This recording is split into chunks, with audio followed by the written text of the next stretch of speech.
Thanks to the power of modern communication, we have the ability to create technologies that are decentralized, removing middlemen and allowing users to interact with each other directly through a global network.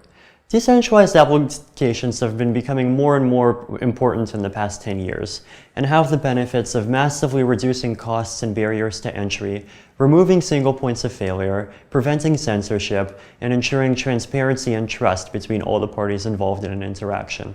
BitTorrent, a file-sharing network developed in the early 2000s, is arguably the first decentralized application to have been created.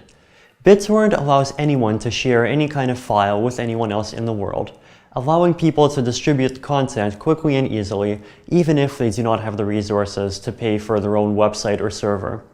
5 years later, Satoshi Nakamoto came up with the idea of a blockchain, a sort of distributed database, and used it to build Bitcoin, the world's first decentralized currency.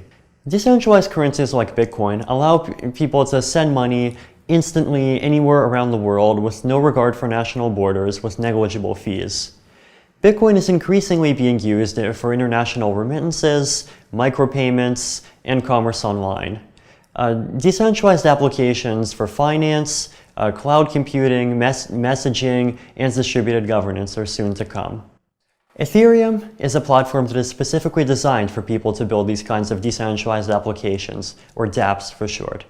The Ethereum client, which we are calling the Ether browser, will include a built-in peer-to-peer network for sending messages, and a generalized blockchain with a built-in programming language, allowing people to use the blockchain for any kind of decentralized application that they want to create. Ethereum can be used to build financial applications that are fully trustworthy and transparent because they run on the blockchain. Online, cryptographically secure systems for managing your property and contracts. Social networking and messaging systems that allow users to maintain control of their own data. Systems for trading underutilized computational resources like CPU time and hard drive space. And eventually tools for online voting and distributed governance. And the most exciting applications of Ethereum are probably the ones that we have not even thought of. As with all new platforms for innovation, like the protocols that underlie the internet itself, it is not always easy to predict what they're going to be used for. Gmail, Facebook, Twitter, Instagram, and the modern internet as a whole are all a result of early developments in the World Wide Web and JavaScript, the programming language of the World Wide Web, from the 1990s.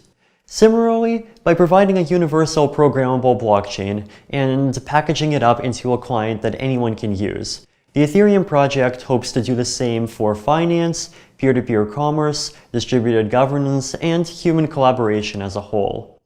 Now the question is, what will you build on top of Ethereum?